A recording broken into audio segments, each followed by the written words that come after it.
확진자 수가 뭐 사상 최대라고 하고 걱정을 많이 하면서 내려왔습니다. 다행히 비는 져서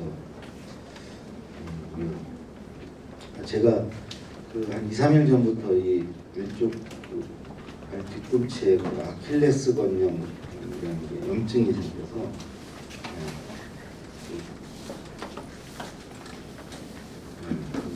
다리가 좀 불편한데 그 자리를 이렇게 다 채워주셨네요. 감사합니다. 마스크를 끼고 하라고 그러셔서 얼굴을 다 보여주는 게 저는 유리한데 좀 불리합니다.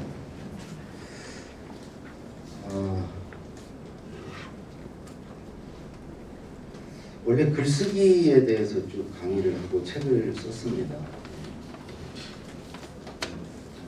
최근에는 어른답게 말합니다 전까지는 글쓰기 책만 5권을 썼어요.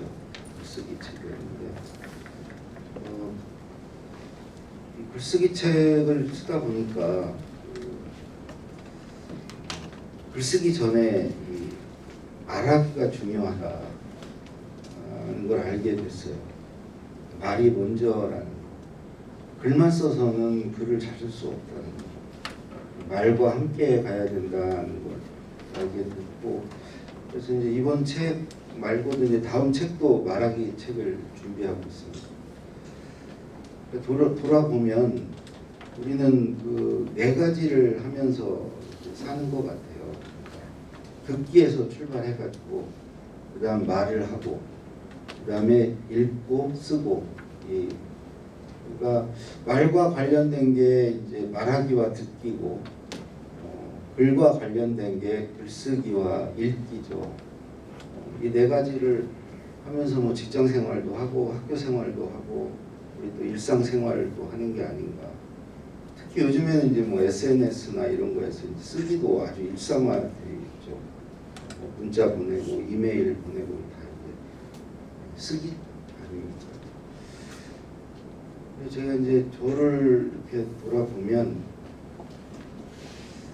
좀 유리하게 출발했던 것 같습니다. 무슨 얘기냐면 초등학교 2학년 때 어머님이 돌아가셨거든요. 그러니까 이제 자연스럽게 남의 집에 살면서 이제 눈치를 심하게 보게 됐고요. 남의 말을 유심히 듣게 됐어요. 듣기를 잘하게 됐어요. 잘 들어야 이제 운밖에 안 나고 안전하고 잘 들어서 맞춰 드려야 인정도 받고 이랬기 때문에 듣기를 열심히 했던 것 같습니다. 그러니까 아주 어릴 때부터 직장 생활 할 때까지 내내 듣기는 기본적으로 열심히 잘했던 것 같아요.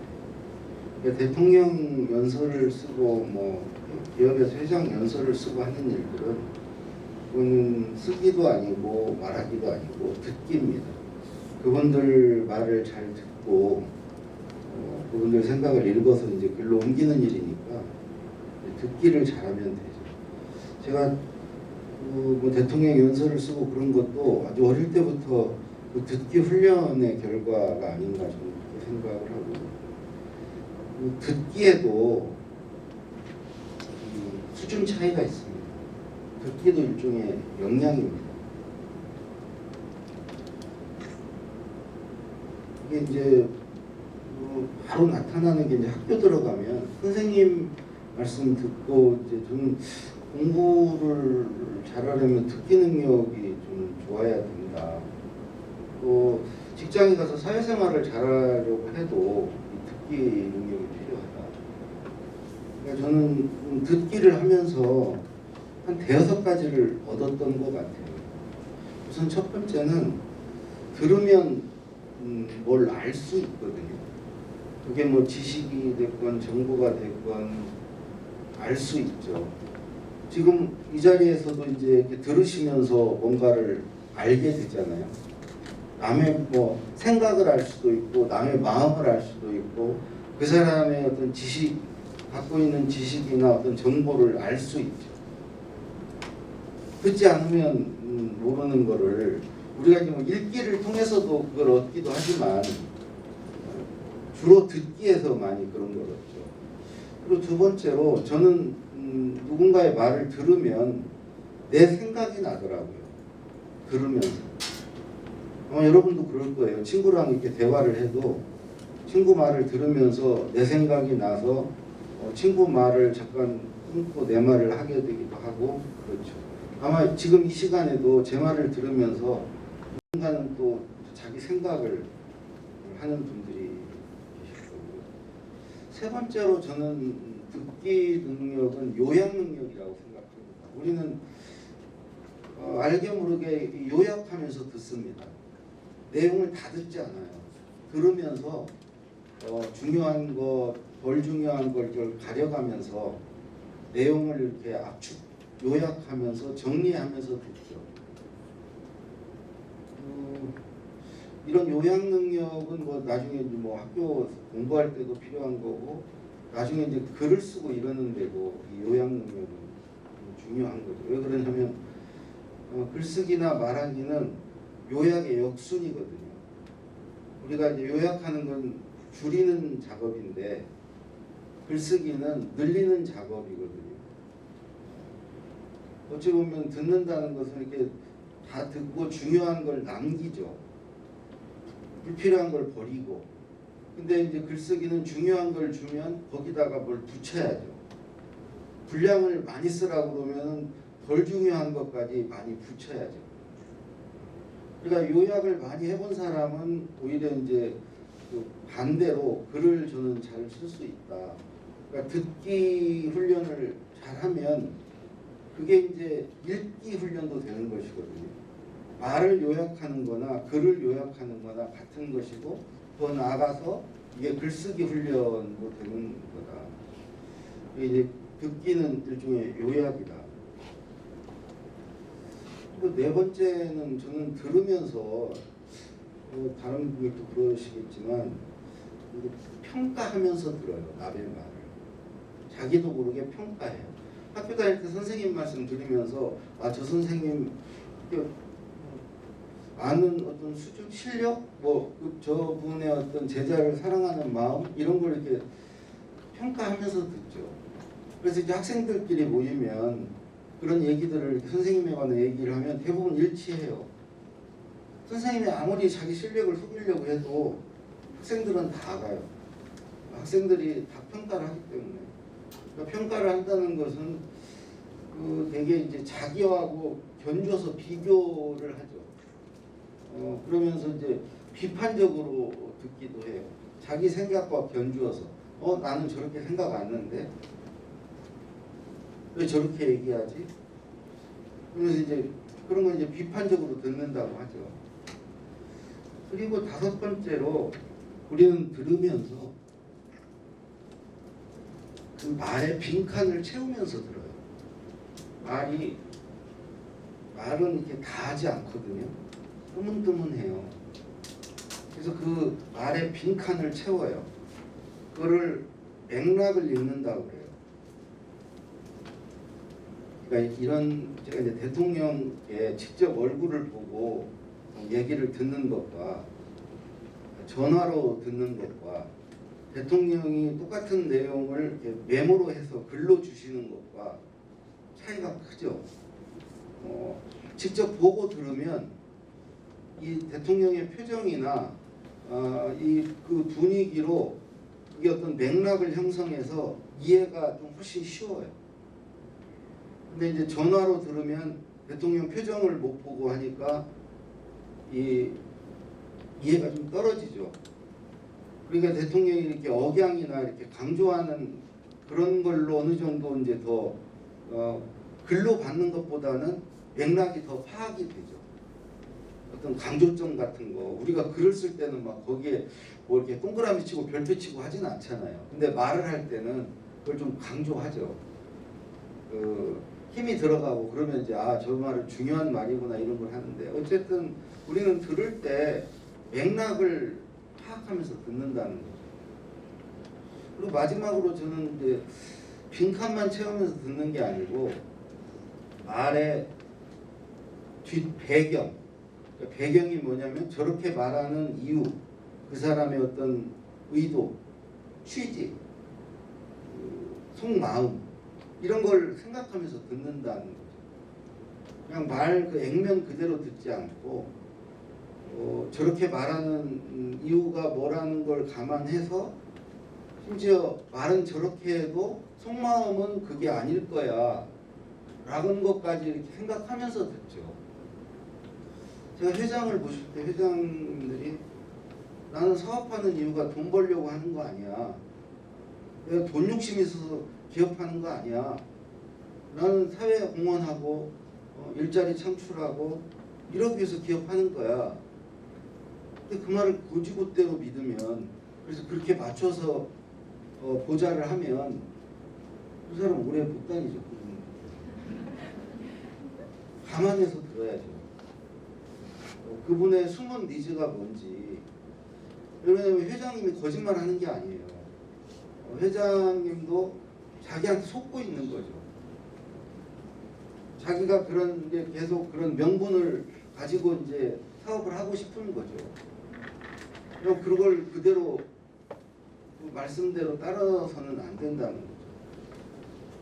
그러니까 이제 예를 들면 이런 거, 대통령이 저한테 그 몇 가지 이렇게 얘기를 하면서 이런 거 하고 이렇게 해서 연설문 작성해봐, 할 수 있지? 그러거든요. 그럼 이제 한 서너 마디 하셨어요. 근데 그 서너 마디가 시간으로 하면은 30초도 안 되잖아요. 근데 그걸 이제 10분 분량으로 써야 되는 거예요. 그러면 이제 서너 마디 한 거에 빈칸을 이렇게 내가 채워야 되는 거죠. 근데 더 심각한 것은 그냥 주제만 뚝 던져주면서 내가 이것에 관해서 얘기하고 싶어. 한마디에 한마디. 근데 그거 가지고 10분을 써야 되는 거죠. 그러면 저 얘기를 왜 하고 싶으신 거지? 근데 그 배경을 읽어야 되는 거죠. 어떤 목적으로, 어떤 의도로 저 말을 하고 싶으신지를 파악을 해야 10분짜리를 쓸 수 있거든요. 그것과 관련된 내용들을 찾아서. 그래서 이제 이런 것들이 사실 이제 듣기 역량이라고 저는 생각을 합니다. 의외로 근데 그 학교 다닐 때 이 듣기 능력을 뭐 키우고 뭐 그런 것을 따로 하지는 않죠. 그냥 선생님 말씀 듣고 그러면 각자 알아서 그걸 키운 친구는 선생님 말씀 잘 헤아려서 어떤 경우 선생님 저 시험 문제 내겠다 저거는 이런 것까지를 파악하는 거죠. 얘기를 들으면서. 그래서 이제 우리는 이런 듣기 능력이 특히 우리 사회에서 좀 중요해진 게, 저는 우리 사회가 좀 더 뭘 투명하게 다 얘기해주지 않기 때문이라고 생각합니다. 그러니까 예를 들어서 이제 회사 생활을 할 때도 보면 뭐라고 이렇게 지시를 해요. 뭐 하라고. 근데 그렇게 하라고 하는 뭔가 배경이 있거든요. 그걸 이제 그런 배경 설명을 충분히 해주질 않아요. 뭐 비단 조직만 그런 게 아니고 사회 전반적으로 그런 거에 좀 친절하지 않다. 충분히 설명해주지 않는다. 그래서 충분히 설명해주지 않아도 말귀를 알아듣고 척척 해내는 사람이 대접을 받는다. 다른 말로 듣기 능력이 있는 사람, 눈치가 빠른 사람, 몇 마디 듣고도 맥락을 파악하고 배경을 딱 읽어서 아 이런 거 하는 얘기죠. 그래서 하는 사람. 근데 사실 이건 저는 바람직한 건 아니라고 생각해요. 제 경우를 보더라도 그건 눈치거든, 눈치. 왜 내가 남의 그 생각의 어떤 빈칸을 읽어야 되고 뒷 배경을 파악해야 됩니까? 왜 남에게 끌려가야 돼요, 제가? 굳이 그럴 필요 없거든요. 그분이 다 얘기해주면 되는 것이거든요. 근데 이제 저는 여기서 이제 두 번째 문제가, 그러면 왜 배경 설명을 이렇게 잘 안 해주는가? 그건 일종의 말하기잖아요, 말하기. 근데 우리 그 직장에서 이렇게 다닐 때 보면 그런 설명을 잘 못해요. 뭐 여러 가지 이유가 있겠죠. 하나는 우리 경우에는 제가 가장 많이 느낀 거는 바빠서. 야, 그런까지 내가 다 설명해야 되냐? 좀 알아서 해라 좀. 어? 뭐 그런 것까지 나한테 다 물어봐. 좀 너 뭐 하는 놈이야? 그거 하라고 너 일하는 거 아니야? 이제 바빠서. 또 하나는 자기도 그걸 몰라요. 자기도 이걸 왜 하는지 몰라요. 자기도 위에서 그냥 하라 그래서 하는 거거든요. 그런 경우가 있고, 또 하나는 알긴 아는데 설명을 잘 못해요. 그래서 계속 그거 있잖아, 그거 그거 몰라? 그거 그때 그 옛날 회장님 얘기하신 거 그거 계속 그러면서 자기 머릿속에는 있어요, 그게. 근데 그걸 조곤조곤 설명을 못해요. 저는 비교적 그런 걸 잘 하는 분들을 모셨어요.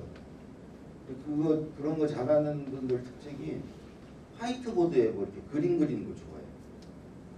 자기 생각을 도식화해가지고 그림으로 쫙 그려요. A4 용지에다가 이거 와보라고 그래가지고 A4 용지에 이렇게 그림으로 자기 생각을 알려줘요. 그런 경우에는 이제 제가 못 알아먹어요. 완전히 추상화거든요. 그러니까 저희가 이렇게 보면은 아주 수준이 높은 분들은 그러니까 머리에 생각도 충분히 있고 그런데 그거를 굉장히 추상적으로 알려주세요. 선문답 하듯이 그래도 이제 알아먹을 거라고 생각을 하고 당연히 이 정도면 알아먹어야지 이렇게 생각을 하고 툭툭 말을 던져요. 그래서 저는 이제 우리 뭐 직장이건 우리 사회가 좀 더 말에 친절해져야 된다. 배경 설명을 좀 잘 해줘야 된다. 어른들은 아이들에게 또 뭐 저는 친구 간에도 마찬가지라고 생각해요. 자기 어떤 기분이나 감정이나 자기 어떤 처지나 자기 사정이나 이런 것들을 우리는 그냥 야, 꼭 말해야 돼? 좀 그 말 안 하면 몰라? 모르죠, 말 안 하면. 근데 그렇게 말 않고도 이렇게 알아주고 해주기를 기대하는 거죠. 근데 그게 현실적으로 쉽지 않거든요. 그래서 이제 저는 말을 잘 해야 된다. 우리 사회의 구성원들이 말을 잘하려고 해야 된다. 근데 이제 문제가 있어요. 우리 사회에서는 되게 이제 말 잘한다는 거를 다변 아니면 달변. 그러니까 다변, 말을 많이 하는 거, 달변, 말을 이렇게 청산유수로 하는 거. 우리 여러분 어떻게 생각하세요? 누구 말 잘한다는 사람에 대한 머릿속에 이게 떠올려 보시면 어떤 사람이 말을 잘한다고 생각하시는가? 예를 들어서 말이 설득력 있는 말, 혹은 논리적인 말, 혹은 어떤 그 공감을 불러일으키는 말, 또는 뭐 진정성이 있는 말, 이런 거를 말을 잘한다고 일단 떠올리질 않아요.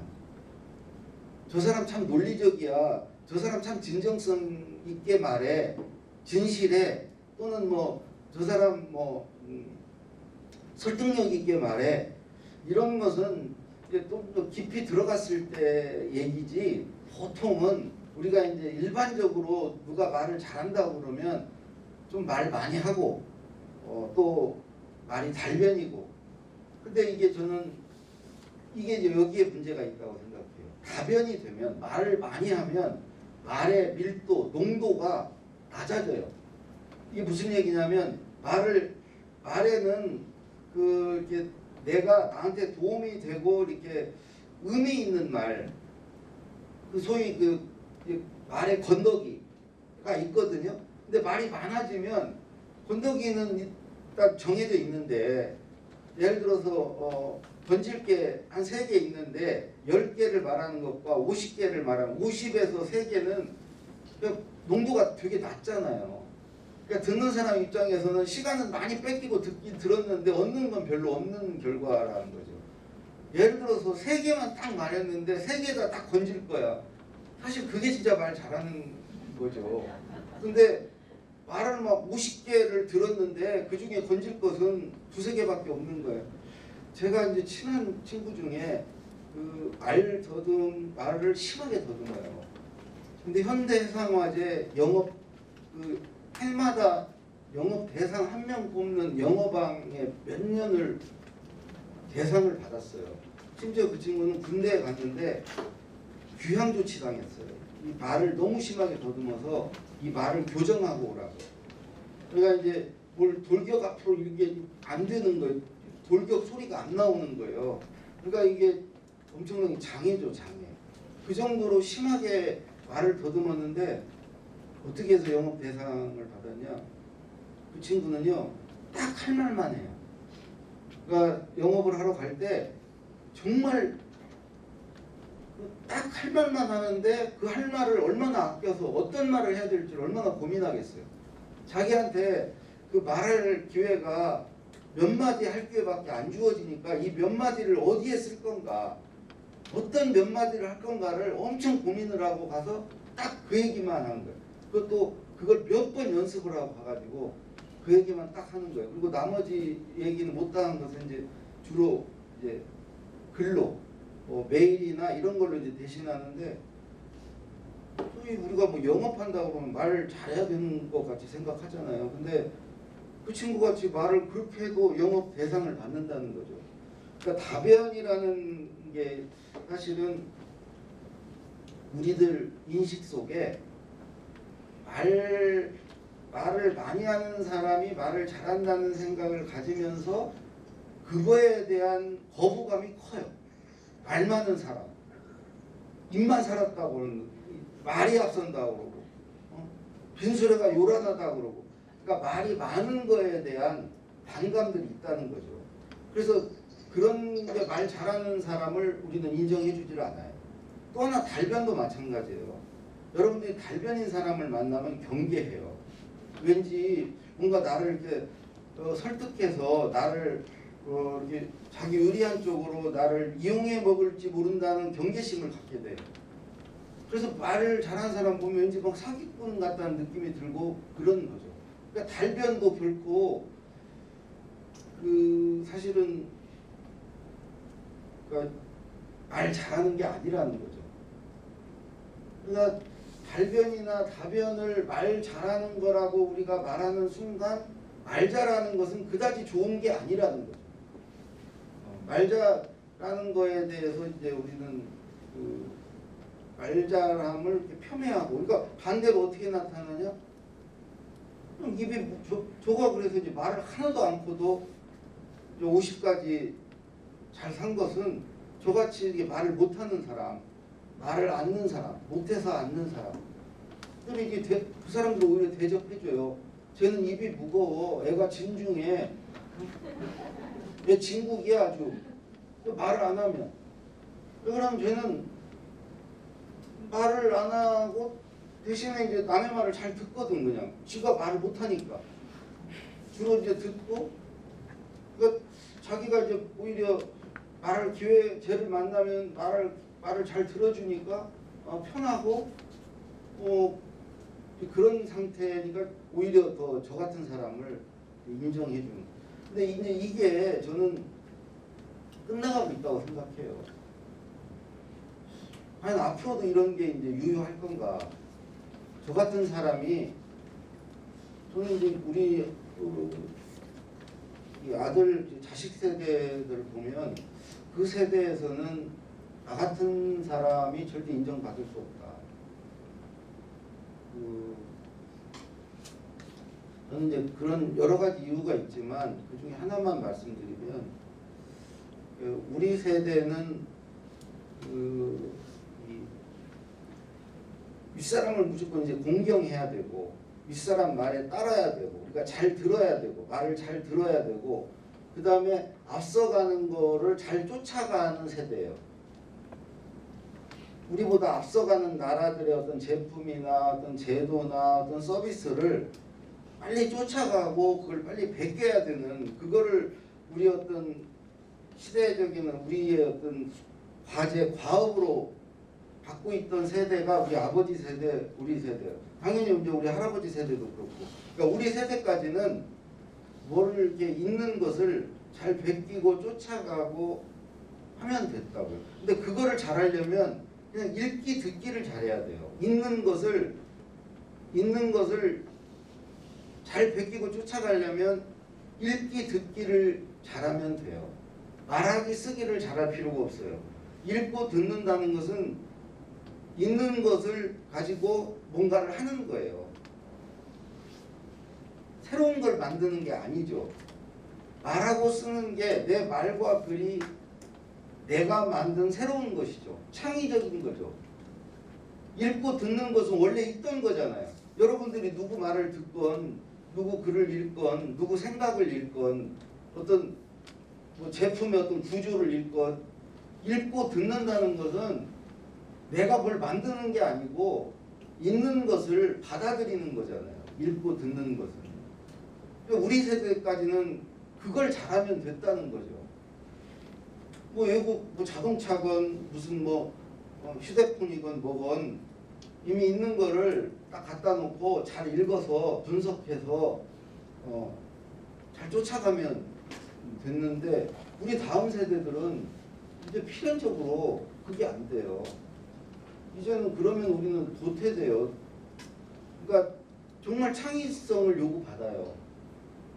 그러니까 우리 세대의 뭐 유럽이나 미국 그 사람들이 했던 거, 그 사람들은 이미 우리 세대 교육도 말하기 글쓰기 교육을 받고 학교에서 그냥 발표하고 질문하고 에세이 쓰고 이게 공부였어요.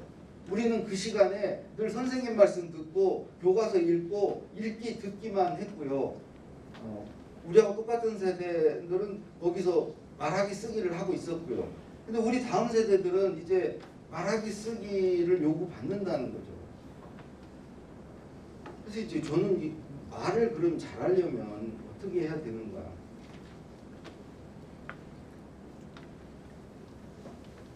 우선 본인이 좀 말을 잘해야 되겠다고 마음을 먹어야 된다고 생각합니다.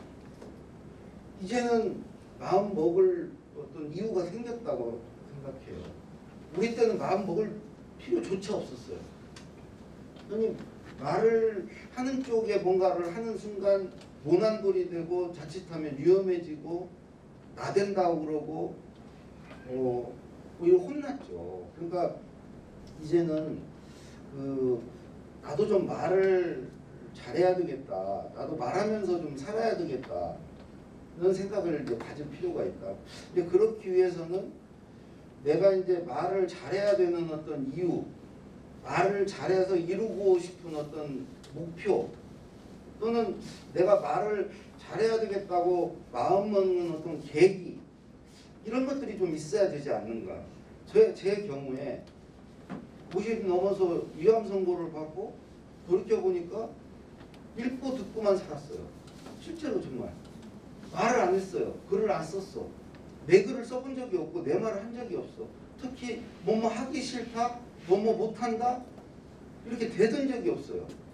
늘 하겠습니다, 알겠습니다 하고 받아들이고 말 잘 듣고 이렇게 살았죠. 지금부터는 이제 내가 사실은 사람이 죽을 때 제일 많이 생각하는 게 내가 좀 주체적으로, 내가 능동적으로, 내가 하고 싶은 일을, 하고 싶은 말을 이렇게 하면서 살 걸, 한번 살다 가는 건데 내가 왜 이렇게 살았나. 누구 눈치를 보면서 누구한테 이렇게 잘 보이려고, 내가 하고 싶은 것도 않고 싫은 것도 싫은 내색 못하고 왜 이렇게 살았나 후회를 당연한 것 같아요. 그게 가장 후회할, 내가 내 삶의 주인으로 살지 못한 거, 그걸 가장 후회할 것 같아요. 내가 뭘 높이 못 올라간 거, 돈을 많이 모으지 못한 거 이런 게 아니고 내가 왜 내가 하고 싶은 대로 내가 뭐 이런 것을 내 스스로 선택하고 결정하고 이렇게 살지 못했나?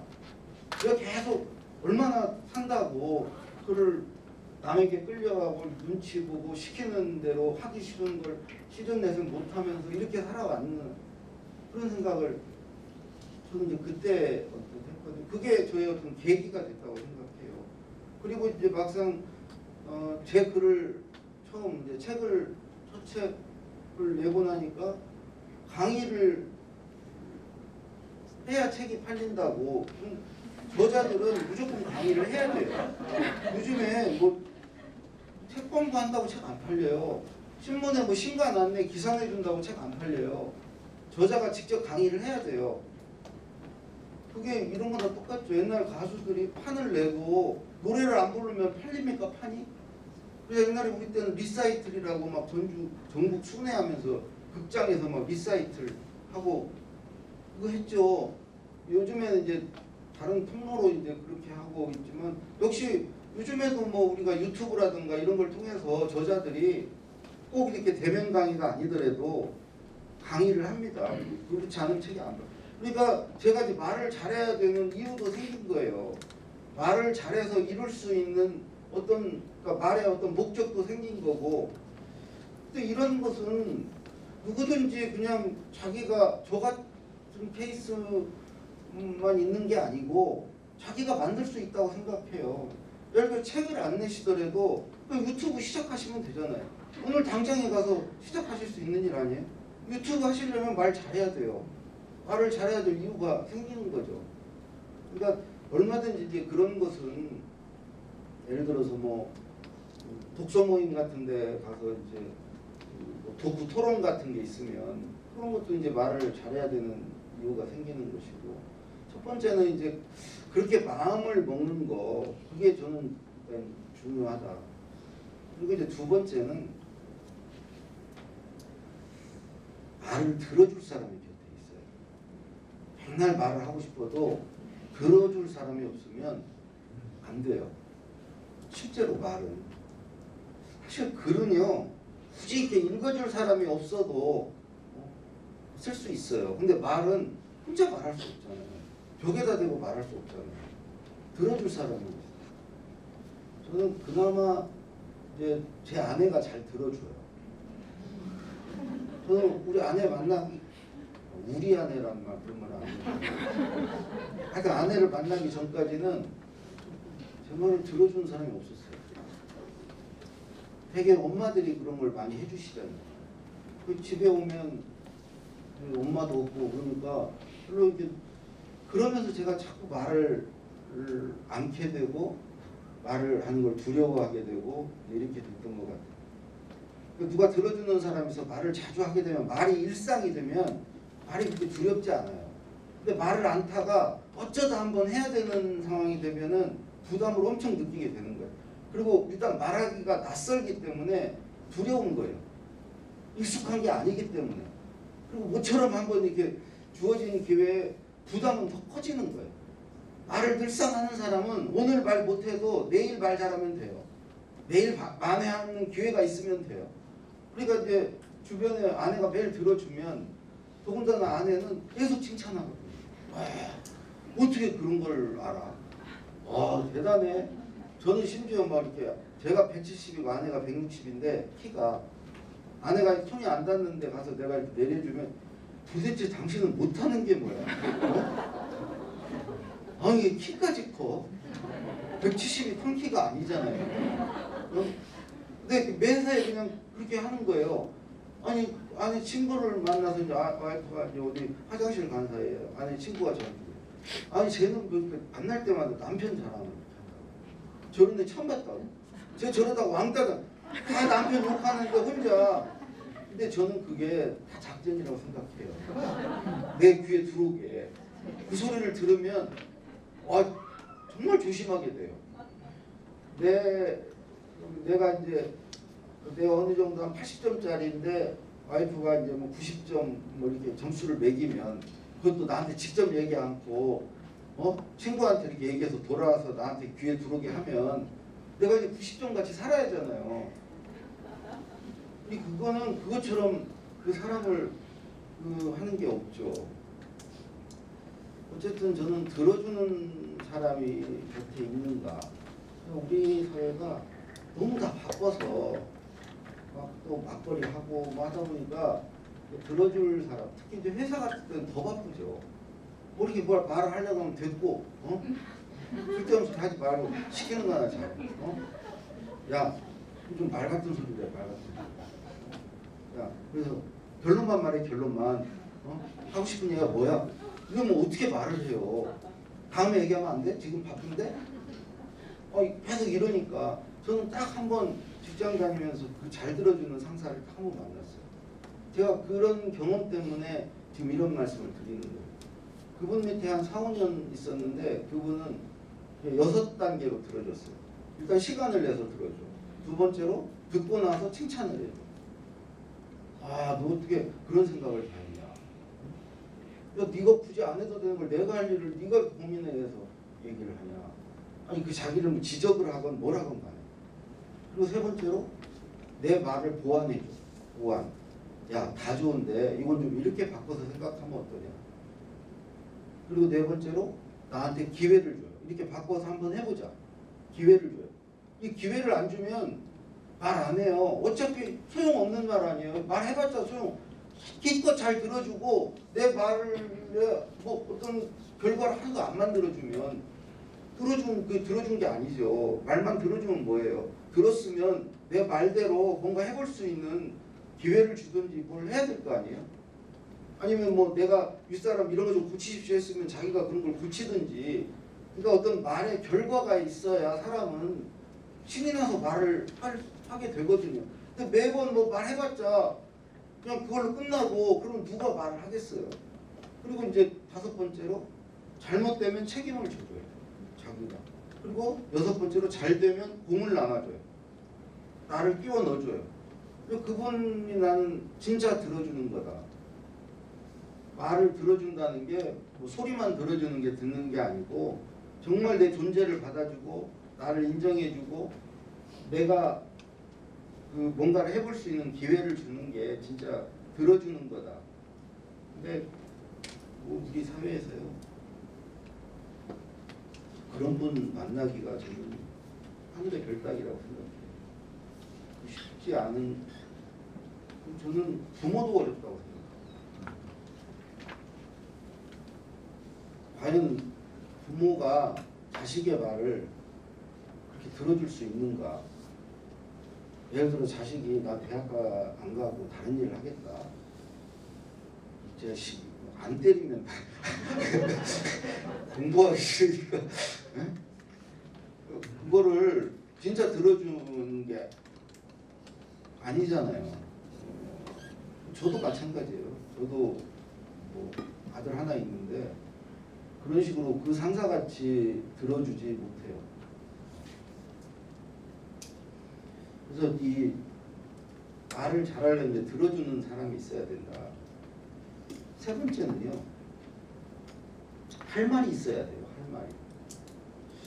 여러분들 말을 못하는 이유를 곰곰이 생각해 보세요. 할 말이 없어서예요. 제일 큰 이유가. 말하는 걸 두려워하는 것은 할 말이 없어서. 그러니까 이제 할 말을 평소에 준비를 해야 되는 거죠. 사실 할 말이 있으면 말하고 싶어져요. 사람은. 이렇게 회사에서 회의 같은 거 해보면 회사 상사가 자 이거 회의 좀 하게 모입시다 그러잖아요. 그러면 짜증이 나죠. 바쁜데 그것도 회의야. 그거는 할 말이 없는 거예요. 그래서 이제 모이라니까 이제 모여. 근데 이게 얘기를 듣다 보면은 다른 사람 얘기를 이렇게 듣다 보면 할 말이 생각나. 그러면 이제 그때부터는 이제 좀 적극성을 띠게 돼. 이건 뭐 회사만이 아니고 아마 어머님들 이렇게 모임 같은 것도 마찬가지예요. 그러다 보면 각자 할 말이 다 생각이 나. 그러면서 회의가 길어져요. 뒤로 갈수록 점점 할 말이 점점 많아져. 처음에는 아무 할 말이 없던 사람들이 이게 할 말이 생각나면서 회의가 길어지는 거죠. 이 할 말은 저는 5가지가 있다고 생각합니다. 5가지 말. 이 5가지를 가지를 가지고 우리는 말을 한다고 생각해요. 첫 번째는 지식과 정보고요. 두 번째는 생각과 의견. 세 번째는 감상과 느낌. 네 번째는 일화와 에피소드. 다섯 번째는 내가 본 것, 들은 것. 그러니까 이제 지식과 정보 빼고는 뒤는 전부 내 거예요. 내 생각과 의견이고 내 감상과 느낌이고 내 일화 에피소드고 내가 보고 들은 것. 이거 말고 우리가 말해서 써먹는 내용이 저는 없다고 생각해요. 이 다섯 가지를 가지고 우리는 말을 한다고 생각합니다. 그러니까 이제 예전에는 인터넷도 없고 뭐 이럴 때는 1번 지식과 정보를 많이 갖고 있는 사람이 장땡이었어요. 그 사람들이 말 잘한다는 소리 들었어요.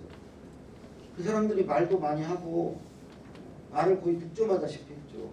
소위 지식인이라는 사람들. 그러니까 지식인 뭐만이 아니고 이제 힘 있는 사람들은 또 정보가 많으니까 지식과 정보로 주로 말을 했죠. 근데 요즘에는 이제 인터넷이나 뭐 유튜브나 이런 걸로 우리도 그런 거 쉽게 접근할 수 있고 공부할 수 있으니까 그런 중요성은 이제 좀 덜해졌고요. 또 오히려 이제 생각과 의견은 더 중요해졌다고 생각합니다. 옛날에는 내 생각과 의견이 별로 필요 없고 윗사람 생각과 의견이 중요하고 그걸 잘 따라가면 돼요. 잘 읽어서 거기에 부응하고 따라가면 됐지만 이제는 각자의 자기 생각과 의견을 필요로 한다는 거죠. 이 생각과 의견을 만들려면 저는 평소에 사색, 자문자답을 해야 된다고 생각합니다. 이게 무슨 얘기냐면 구체적으로 자기가 자기한테 물어봐야 돼요.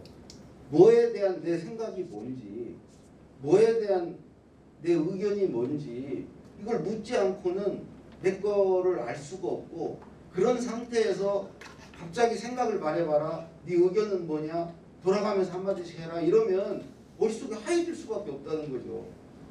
평소에 생각을 안 해본 것은 갑자기 생각을 물어보면은 쉽지가 않아요. 그러니까 누가 이렇게 이거에 대한 의견을 얘기해 보라고 그럴 때 그게 바로 나오는 것은 그 전에 뭐 스치듯이라도 뭐를 한번 생각을 해보는 거죠. 그러니까 이게 뭐 사색을 하면서 자문자답을 할 수도 있고 뭐 책을 읽으면서 책 내용과 내 생각을 이렇게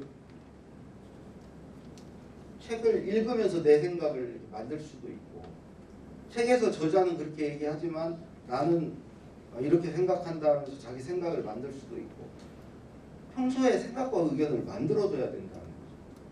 그리고 이 생각과 의견을 만드는 일, 자기 생각을 낚는 일 이런 것을 정말 재미로 놀이로 한번 하시는 게 제가 이제 그런 상태에 요즘 살거든요. 정말 즐거운 일이에요.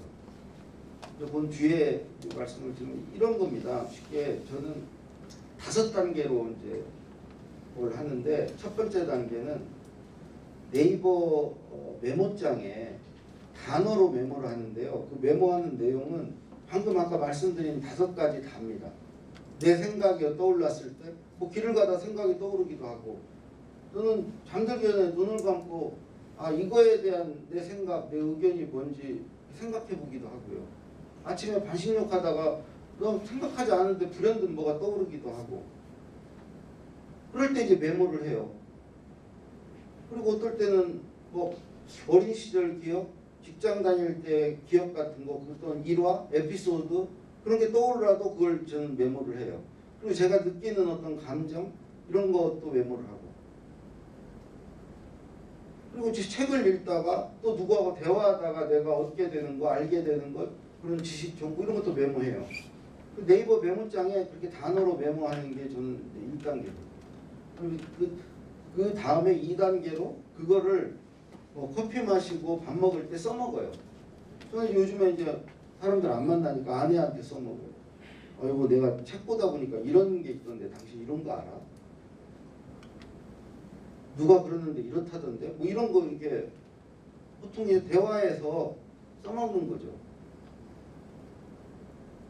어떤 사적인 대화죠. 스몰 토픽이죠. 뭐 여러분도 늘상 그런 대화 그런 말은 해야 되잖아요. 그러니까 이제 그런 것을 제가 출장 다닐 때도 보면 김우중 회장 같은 경우는 이게 공항에서 이렇게 비행기를 기다린다거나 어디서 잠깐 아무것도 안고 있는 걸 못 견뎌야 해요. 그럴 때 옆에 이제 비서가 뭐라도 말을 시키고 그 시간을 무료하지 않게 무의미하지 않게 해드려야 되거든요. 그러니까 비행기를 많이 타니까 비행기 옆좌석에도 누구를 꼭 앉히라고. 그건 노무현 대통령도 마찬가지예요. 노무현 대통령이 수행비서가 앞에 앉잖아요. 대통령 그 앞에 앉잖아요. 못 앉게요. 이 옆으로 앉으라고. 말하려고 서로 이게 아니 뒤통수에다 두고 어떻게 말을 하냐고. 이 옆으로 앉아 옆으로. 그래서 죽을 맛이죠. 비서는 대통령 옆에 앉아 있는 게 여기는 대통령이 그때 말을 묻기도 하고 나도 말을 시키기도 하고 이걸 대화를 해야 하잖아요. 그러니까 그게 얼마나 머리 아픈 일이에요. 그러니까 김우중 회장 같은 분 모실 때는 늘 이렇게 말을 준비해야죠. 건넬 말을. 그게 뭐 지식이건 정보건 자기 생각이건 아니면 뭐 회사 돌아가는 자기가 본 거 들은 것이건 어떤 것이건 간에 그런 것들을 이렇게 늘 준비해야죠. 저는 옛날에도 이제 어려운 사람 만나러 갈 때 점심 약속이 있다. 그럼 갈 때 이런 거 생각해봐요. 그 사람 만나서 첫 마디를 뭘로 꺼내지? 두 번째로 그 사람한테 뭘 질문해보지? 질문? 뭘 물어보지? 세 번째로 그 사람 뭘 칭찬해주지? 네 번째로 뭐 농담거리 같은 거 하나 뭐 준비해갈 게 없나? 그리고 마지막으로 대화가 다 끝나고 했을 때 이 사람 머릿속에 그래도 이거 하나는 얘 만나서 내가 뭐 모르던 걸 알았던지 뭘 건졌다 하는 거 그런 걸 뭘 주지? 그런 거 하나 정도는 딱 점심 같이 먹고 헤어졌는데 아 내가 오늘 그 친구 만나가지고 아 이거 알았어 그런 거 아니면 뭐 그 지식이 됐건 뭐가 됐건 간에 정보가 됐건 그런 걸 뭘 하나는 준비를 해서 가려고 했거든요. 그러니까 사실은 말도 이런 준비가 필요한 거죠. 저는 그 두 대통령 보시면서 그분들의 가장 말을 잘하는 이유 하나만 들려면은 준비예요. 말을 하러 가는 자리에 빈손으로 아무 생각 없이 가는 적이 한 번도 없어요. 늘 준비를 해서 메모를 해가요. 그 자리에 뭐 대통령 말씀 자리 이런 거 놔두지만 그거 안 봐요. 남이 써준 걸 보고 뭘 말을 해요. 자기 말은 자기가 준비해가요. 아침마다 관저에서 노무현 대통령 회의가 있는데 단 한 번도 빈손으로 온 적이 없어요. 늘 자기가 할 말을 준비해와요. 메모를 해와요. 그게 무슨 공식적인 회의도 아니고 다 아랫사람들이고 뭐 그럴 필요 없는데도 정말 책임감을 가지고 준비를 해와요. 할 말을.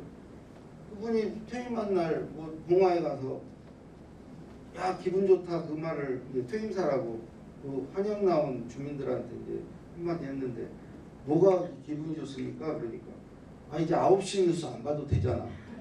9시 뉴스 보는 게 뭐가 힘들었습니까? 9시 뉴스 한 꼭지 한 꼭지에 대해서 대통령 생각이 뭔지 이걸 어떻게 조치해야 되는지 청와대 입장은 뭐라고 발표해야 되는지 당신들이 아침마다 와서 묻잖아. 그럼 나는 그걸 볼 때마다 내 생각, 내 의견을 만들어야 될 거 아니야. 그게 매일 되풀이 되는 거 아니야. 매일 9시 뉴스를 봐야 되고 순간순간 사건이 일어나고 그거에 대한 그럴 때마다 참모들이 뭐 장관들이 대통령부터 찾아가죠. 이거 어떻게 할까요? 대통령이 자기 생각이 있어야죠. 생각만 있어도 됩니까?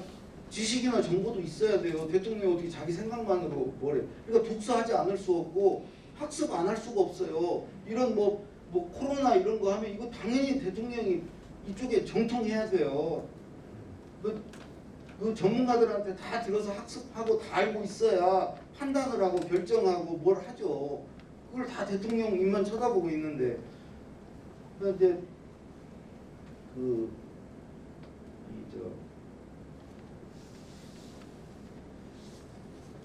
말을 할 때 준비해야 된다는 거, 아까 이제 5가지 얘기 말씀드렸죠. 생각과 의견, 특히 김대중 대통령이 제일 싫어하는 사람이 2 종류라고 아예 공언을 했어요.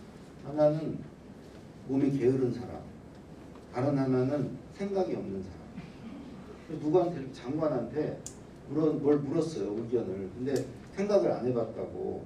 또 다음에 다른 걸로 뭘 물었는데 생각해보고 말씀드리겠다고. 이게 3번 그러잖아요. 그럼 바로 인사 조치했어요. 생각이 없는, 그게 이제 아까 저런 거나 똑같아요. 그런 장관이나 이분들은 알려주는 자리에 있는 거거든요. 아까 설명해주는 자리에 있어야 되거든요. 그래서 그분들이 생각이 없으면은 아랫사람이 얼마나 답답하고, 그 대다수는 정말 답답한 거예요. 안 알려주니까, 어떻게 해야 되는지를 모르니까. 그리고 이게 잘못했다가 이제 책임을 자기가 져야 될 수 있고, 막 여러 가지 스트레스를 받는 거죠. 알려주질 않으니까. 근데 이제 그 와중에 눈치가 빠른 사람, 알려주지 않아도 다 알아채는 사람, 그 사람이 득세하는 거고, 이게 정상은 아니라는 거죠. 알려주고 하는 게 정상적인 거고, 근데 이제 그런 만약에 장관들은 알려줄 수가 없는 거예요. 자기 생각 자체가 일단 없으니까 자기 스스로 그런 준비를 하고 노력을 해서 뭐든지 어떤 현안이든지 자기 의견을 말하고 이렇게 얘기해 줄 수 있어야 되는데, 그리고 사실 감상과 느낌도 우리가 좀 빈약하죠. 우리가 뭐 감수성이 있고 막 공감 능력이 있고 감정이 풍부하고 뭐 이래야 어떤 감상과 느낌이 있는데, 여성분들은 풍부해요. 여성분들은 늘 그 감상과 느낌이 있죠. 그래서 그 부분이 굉장히 말에서 비중이 커요. 감상과 느낌이. 그러니까 뭐 누구를 만나서 그 사람에 대한 평, 그런 그 감상과 느낌이잖아요. 음식을 먹고 나서 그 음식에 대한 뭐 얘기, 오늘 점심 어땠어? 그러면은 남자들은 아무 말도 안 해요. 뭐 어떠긴 어때? 그냥. 근데 여성분들은 그거에 대해서 이렇게 말을 할 수 있죠. 그러니까 저는 이 부분도 굉장히 중요한 부분이다. 말하기뿐만 아니라 글쓰기. 우리 뭐 초등학교 때나 썼던 건 다 감상문이에요. 감상문. 뭐 우리 때는 어머니 날이라고 했죠. 어머니 날 뭐 감상문 쓰고 뭐 쓰고. 감상과 느낌도 말의 이제 중요한 재료다. 그리고 이제 그 일화 에피소드도 이게 이제 투구해야죠. 이게 옛날에는 그 성공한 사람의 이야기, 스토리, 그런 걸 사람들이 귀담아 들으려고 했고 그런 걸 주목했어요. 그래가지고 뭐 책도 김우중 회장의 세계는 넓고 뭐 할 일은 많다, 뭐 정주영 회장의 뭐 시련은 있어도 뭐 실패는 없단가, 그런 책들이 많이 팔리고 그랬죠. 근데 요즘에는 그런 거에 관심 없어요. 그러니까 보통 사람들의 이야기, 특히 이제 그 중에서도 뭐 이렇게 맵고 짜고 쓴 이야기, 고난, 역경, 시련, 무슨 실패, 실수, 이런 이야기, 누구나 저지르고 누구나 어려움을 겪고 그런 것에서 그런 것을 이겨내고 극복하는 이야기. 그러니까 보통 사람들의 이야기에 더 관심들이 많아요. 책을 보면 알아요. 책을, 팔리는 책들을. 특별한 사람의 이야기가 이제는 안 팔려요. 예를 들어 뭐 정치인이라든가 기업 총수가 책을 쓴다? 안 팔려요. 오히려 좀 보통 사람들의 이야기에 자기와 같은 처지에 있고 그런 같이 심정을 나누는 사람들의 이야기에 우리 귀를 기울이죠. 어쨌든 이 이야기를 나는 많이 가져야 된다고 생각합니다.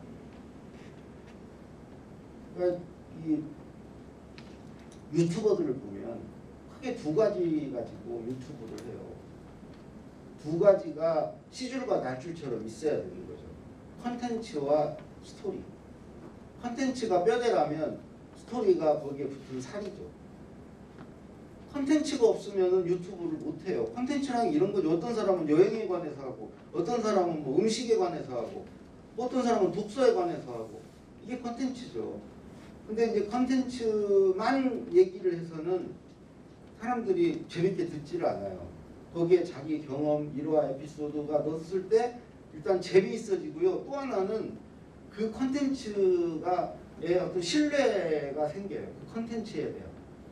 그냥 어디 가서 뭐 책에서 읽은 내용 갖고 와가지고 뭐 그걸 컨텐츠라고 막 얘기를 하면 사람들이 그건 별로 시큰둥해요.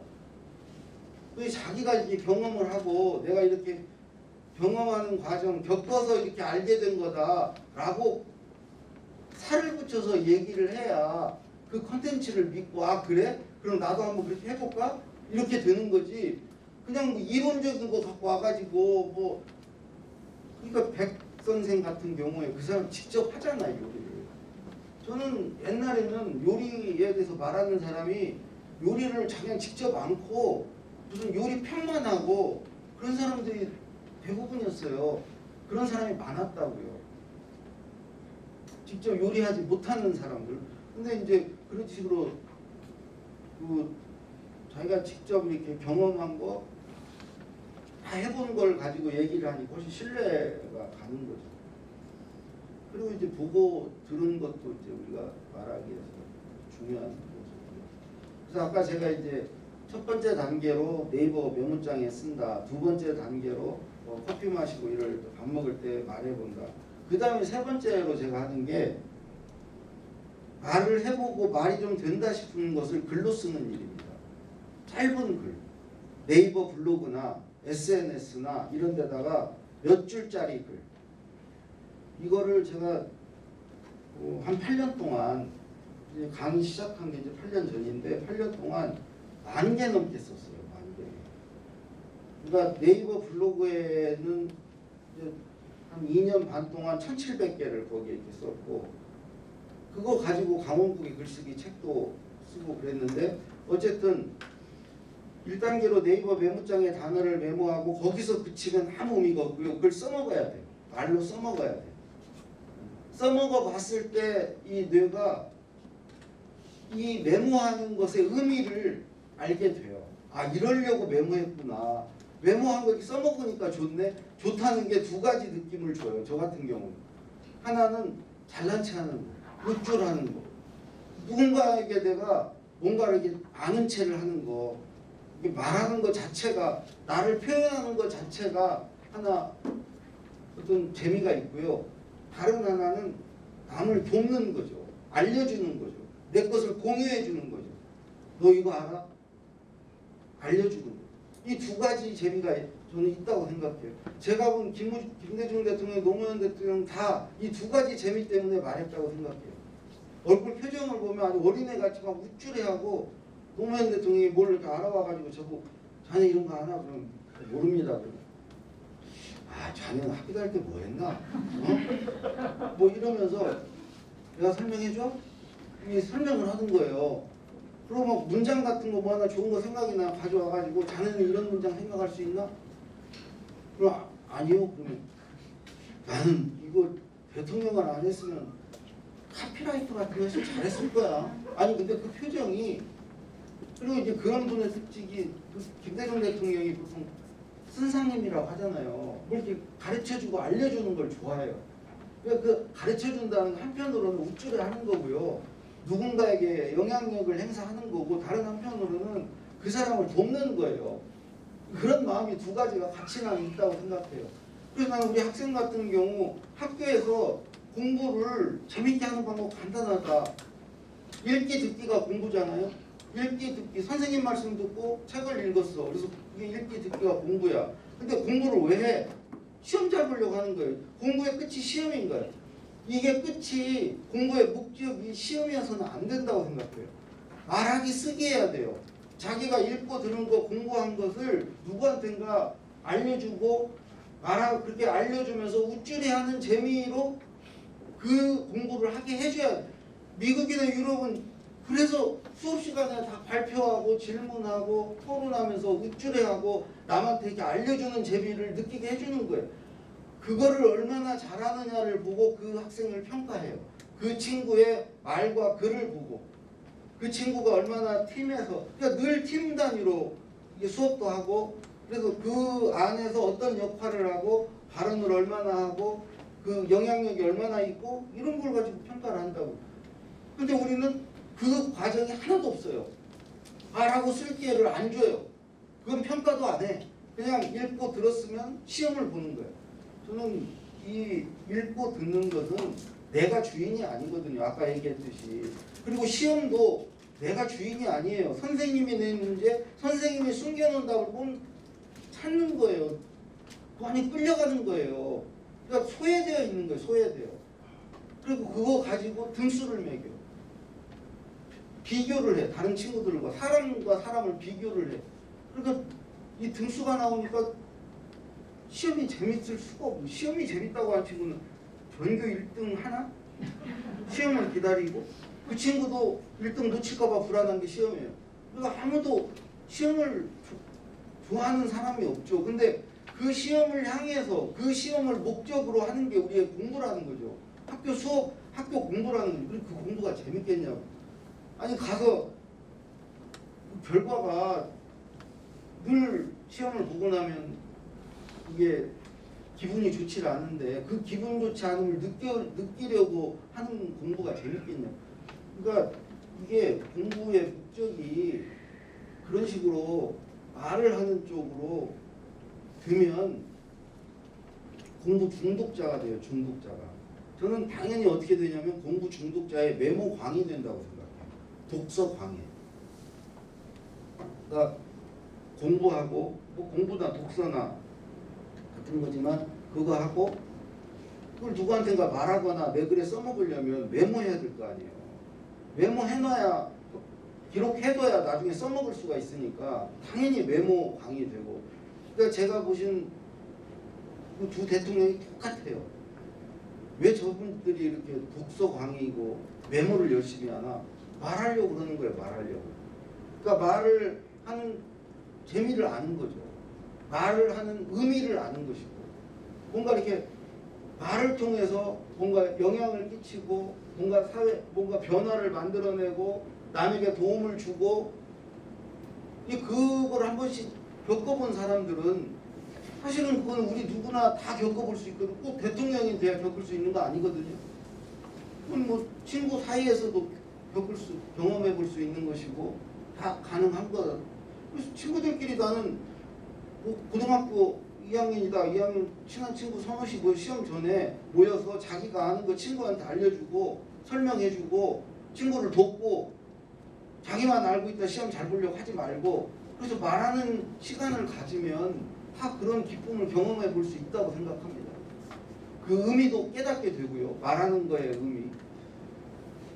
그래서 이제 블로그나 이런 데다가 짤막하게 이제 메모하는 게 세 번째고, 네 번째는 이런 강의를 합니다. 길게 말합니다. 블로그나 이런 거 써둔 걸 가지고 이렇게 말을 해요. 저는 평소에 그런 식으로 이렇게 짧게 이렇게 그때그때 뭐 지식이건 정보건 자기 생각이건 아니면 자기 느낌이건 이걸 글로 이렇게 한 번씩 정리해보지 않은 사람은 저는 말을 잘할 수 없다고 생각해요. 어떻게 말을 잘합니까? 그렇게 해서 말을 잘하는 것은 그냥 수다를 떨거나 이런 건 잘할 수 있죠. 근데 뭔가 알맹이 있는 말을 하려면 그 안에 아까 얘기한 그 5가지가 담겨야 되는데 그것들을 평소에 이렇게 수집해놔야죠. 어디에 수집해놓냐? 저 같은 경우는 블로그에다가 뭐 요즘 같은 카카오톡 채널 뭐 이런 데다가 모아놓는 거죠. 이 글을 짤막한 글을 쓰는 걸로 수집을 해두는 거죠. 그래서 그것들을 가지고 이렇게 연결하고 결합하고 조합해서 저는 이렇게 말을 해요. 이게 말을 하면서 계속 그 조각들이 떠올라요. 이 뭐 발표를 한다거나 뭐 연설을 한다거나 무슨 이런 강의를 한다거나 어떤 말을 하든지 간에 좀 더 이렇게 좀 공적인 말을 하려면 반드시 저는 이제 3번째 단계가 있어야 된다. 그리고 이제 4번째 단계는 이런 말하기고요. 사실은 이런 말을 하면서 저는 사실 이 제 말을 듣는 우리 여기 계신 분들보다는 제가 훨씬 지금 공부가 되고 제 말에 어떤 도움을 받아요. 거기다 돈까지 받아야죠. 그러니까 사실은 이게 들으시는 분들 보면 저는 감사하죠. 고맙죠. 근데 한편으로는 왜 이렇게 듣기만 하시나 말을 하시지. 왜냐면 저는 말을 하면은 막 생각이 나요. 여러분도 그럴 거예요. 말을 하면서 생각이 나요. 그리고 말하면서 정리가 돼요. 말이 정리가 돼요. 졸가리가 타져요. 그리고 말을 해보면 반응을 보게 되잖아요. 반응을 보면서 뇌가 학습을 해요. 어떤 말이 먹히는지. 그러니까 내가 의식하지 않더라도 지 혼자 계속 학습을 하는 거예요. 아, 이런 말이 먹히는구나. 나는 내가 의도하거나 이렇게 기억하지 않아요. 근데 뇌가 알아서 아, 이런 말은 반응이 안 좋네. 그래서 지가 반응이 좋은 말들을 자꾸 이렇게 모으고 기억하고 그 다음에 그건 다시 써먹고 반응이 안 좋았던 말들은 그 다음에 버리고 그러면서 이게 진화해요, 말이. 자연 선택이라고 그러잖아요. 안 좋은 건 도태되고 좋은 것은 남으면서 좋은 것들로 이렇게 모아지는 쪽으로 자기 말이 진화한다는 거죠. 제가 노무현 대통령을 보면 아침에 준비해온 말을 아침 관저회의 하는 거를 하루에 한 서너 번 하세요. 같은 내용의 말을. 근데 뒤로 갈수록 말이 점점 좋아져. 이게 왜 좋아지냐면 처음에 자기가 말을 하면서 뭔가 말을 하면서 아쉬운 게 있거든. 아, 요걸 좀 비유 같은 걸 할 수 있으면 좋을 텐데. 뭐 사례 같은 거 없나? 그러면 이제 그 다음 말하기 전에 뭐 부속실이나 우리 방에 야, 사례 같은 거 좀 찾아봐라. 그러거나 아니면 자기 혼자 그런 걸 좀 고민하는 거예요. 그래서 그 말을 못해서 그 다음 말을 또 하는 거죠. 그래서 이게 말을 많이 하다 보면은 말이 자라나거든요. 저는 나이를 먹는다고 어른이 된다고 말이 자라나는 건 아니라고 생각해요. 그러니까 말을 준비하고 말을 이렇게 해보면서 말이 자라나야 되는 거죠. 진화해야 되는 거죠. 근데 듣는 거는 절대 그런 게 안 돼요. 듣는 걸로는 그게 키워지질 않아요. 그래서 저는 기왕이면 말은 좀 선수를 쳐서 나부터 한 말씀 드리겠습니다. 제가 말씀드려도 되겠습니까? 이렇게 해서 늘 손들고 말을 하고 또 말하기 전에 리허설을 하고 무엇보다도 말할 기회를 많이 갖자는 거죠. 그러니까 예전에 저는 말이 불평등하다. 뭐 회사에 가더라도 그렇고 어디 가더라도 높은 사람, 힘 있는 사람들은 늘 말할 기회를 갖고 또 같은 동료 중에서도요.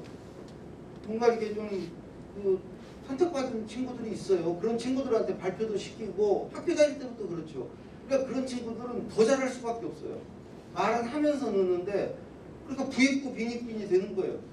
말을 잘하는 사람은 더 잘하게 되고 못하는 사람, 근데 이게 못하는 사람들이 체념을 해요. 나는 원래 말 못하는 사람이야. 나 원래 말재주가 없어. 이거는 정말 잘못된 생각. 제가 아주 대표적인 케이스거든요. 50까지 한마디도 말 안 했어요. 지금 이렇게 말하잖아요. 그래서 이 과정을 거쳐서 말하는 거예요. 그 말하면서 이렇게 배워가는 거예요.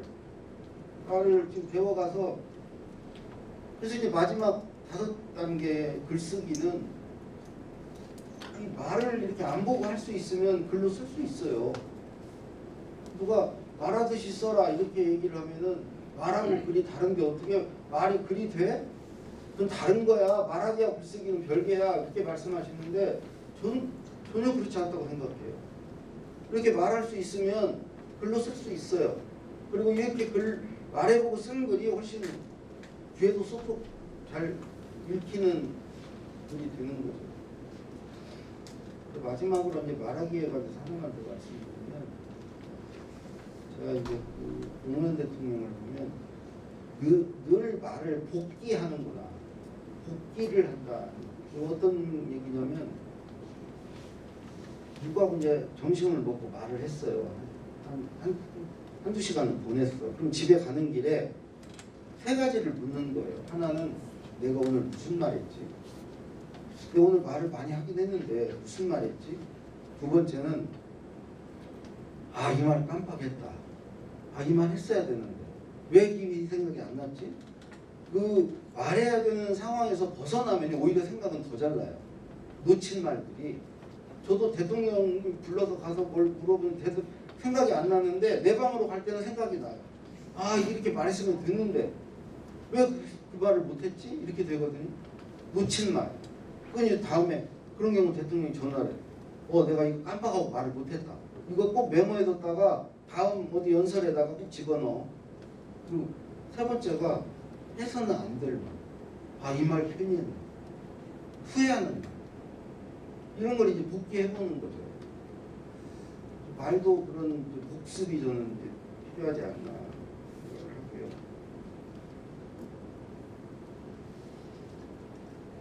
지금 이제 1시간 10분 좀 지나고 있는데 원래 1시간 정도 얘기하고 질문을 받으라고 하는데 질문을 끝나는 시간은 지금 4시예요. 질문을 4시까지 질문을 해주실 수 없잖아요. 아니 해주시면 그게 가장 좋은데 그래서 좀 더 제가 말씀을 좀 드리고 질문을 준비해 주시면 우리 여기 도서관에서 책을 저렇게 이제 준비를 했습니다. 여기 질문하신 분께도 드리고 또 추첨해서 또 나눠드리고 이렇게 하는데 10권이에요. 10권 가지고 이제 질문하신 분도 드리고 그럴 겁니다. 그래서 마지막 하나 이제 말씀을 못 드린 게 글과정에 관련된 것을 말씀을 못 드렸잖아요. 글과 말과 관련되는 것은 듣기도 얘기했고 말하기도 얘기했는데 글과 관련된 것은 읽기와 쓰기인데 그거 마지막으로 좀 짤막하게 좀 말씀드리고 질문을 받도록 하겠습니다.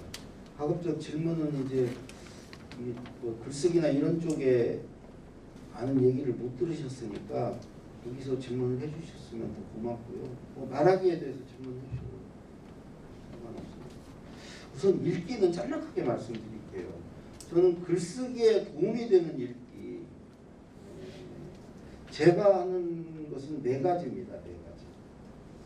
우선 하나는 목차를 많이 봐요. 책을 안 보고도 뭐 예스24나 교보문고에 가서 목차만 보는 경우 좀 많아요. 목차, 책의 목차. 이 목차를 보는 이유는 보면은 제가 이제 얻는 게 첫 번째는 글의 구성을 어떻게 해야 될지 목차에 잘 나와 있거든요. 목차를 한눈에 쫙 보면은 일종의 그게 이제 숲의 모양을 전체 모양을 보는 거잖아요. 그러면서 이제 글의 구성을 어떤 식으로 하는지를 그런 힌트를 얻을 수 있죠. 그걸 계속 보다 보면 글을 구성하는 감각 같은 것을 저는 키울 수 있다고 생각하고요. 두 번째는 목차가 이제 글의 제목들이잖아요. 제목. 근데 그 제목을 보면은 제목이 명료하게 달려 있지 않잖아요. 약간 모호하게 호기심을 자극하게 달려 있잖아요. 이게 뭔 소리지? 이게 무슨 내용일까? 이런 상상력을 자극한다는 거죠. 그냥 책 내용 안 보고 그것만 보면서 혼자 생각해 보는 거죠. 그 내용을 내 머릿속 생각으로 채워보는 거죠. 그 제목을 보고 그 나중에 이제 그러면 제목을 주어졌을 때 글을 쓰는데 도움이 충분히 되고요. 그리고 이제 제목 보는 이유는 이건 책 다 안 보고 제목을 보고 궁금한 거 보고 싶은 데만 찾아서 보니까 이제 그 목차를 보는데 그런 용도로도 이제 목차를 보고요. 두 번째로 이제 제가 하는 것은 그 어떤 자기 그 문장력 또는 어휘력을 키우고 자기 문체를 갖는 데 있어서 좋은 방법이 자기가 정말 좋아하는 책 한 권을 한 10번 이상 읽는 거, 여러 번 읽는 거. 그러니까 여러 권을 읽는 게 아니고 여러 번 읽는 거. 한 권을 여러 번 읽는 거. 그거 굉장히 좋은 저는 방법이라고 생각합니다. 되게 이제 학교 들어가기 전 아이들이 어떤 책 하나에 꽂혀서 계속 반복해서 읽죠. 그거 정말 자기 어떤 나중에 글 쓰는 어떤 미천을 마련하는 기회를 갖고 있는 건데 그런 걸 자꾸 이제 말리니까 왜 너 그 책만 보냐고 다른 책도 봐야지. 근데 저는 그 굉장히 좋은 거라고 생각합니다. 한 권에 꽂혀서 읽는 거. 그 다음에 이제 세 번째는 글을 잘 쓰는 거의 출발점은 저는 자기가 어떤 몰입되어 있는 어떤 주제, 관심사, 어떤 테마를 갖는 걸로부터 시작된다고 생각합니다. 예를 들어서 저 같은 경우는 글쓰기가 제 주제거든요. 글쓰기에 관해서 관심이 있죠. 그래서 글쓰기에 관해서 말하고 글쓰기에 관해서 글을 쓰는 일은 즐거워요. 이런 게 하나가 저는 있어야 된다. 그리고 각자 나의 그러면은 내 주제, 나의 관심사. 그건 뭔가 이거를 찾는 독서.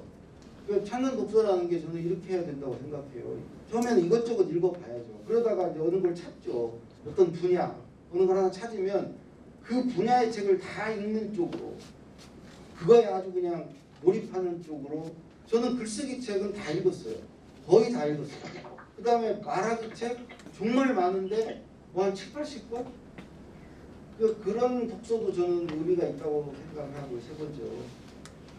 마지막 이제 네 번째는 김대중 대통령이 늘 얘기하시던 건데, 글쓰기에 도움이 되는 독서가 되려면 한 꼭지 글을 읽고 다음 꼭지로 넘어가기 전에 방금 읽은 꼭지 글, 그 글에서 뭔가라도 하나를 챙겨야 된다.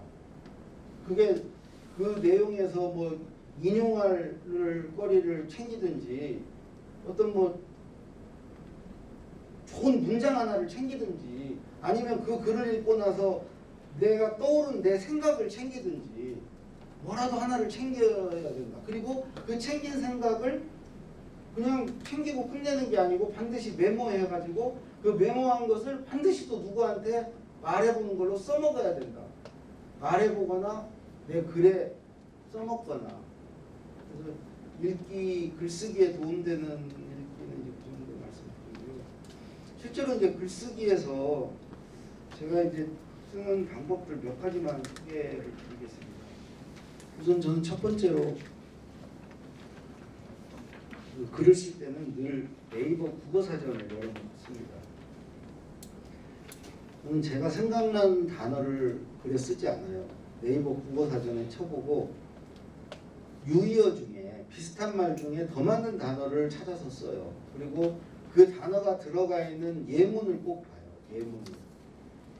그 단어를 예문을 보면서 어떤 단어로 수식했는지, 그 문장의 서술어는 뭘 썼는지, 이런 것을 참고해서 제 문장을 만들어요. 그 예문 안에서 놀면 재밌어요. 그거 가지고 흉내내보고 바꿔보고 하는 게, 그게 이제 글쓰기고 제 글을 쓰는 일이기도 하고, 저는 놀이기도 해요. 놀이가 되기도 해요. 유의어를 찾는 것도 재밌습니다.